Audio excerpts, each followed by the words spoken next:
I'm sure you've heard the news. Spa day isn't just for the wealthy.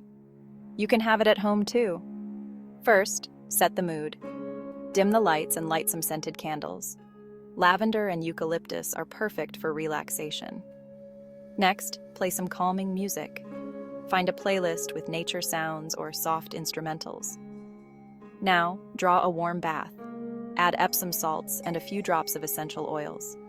This combo soothes muscles and relaxes the mind. While the bath fills, whip up a DIY face mask with ingredients from your kitchen. Try honey and yogurt for a hydrating treat.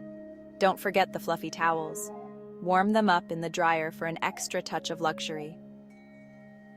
Finally, put your phone on Do Not Disturb. This is your time to unwind. Remember, self-care isn't selfish. Taking time to relax helps reduce stress, boost mood, and improve overall well-being. Enjoy your spa day at home. If you liked the video, please like, subscribe, and share.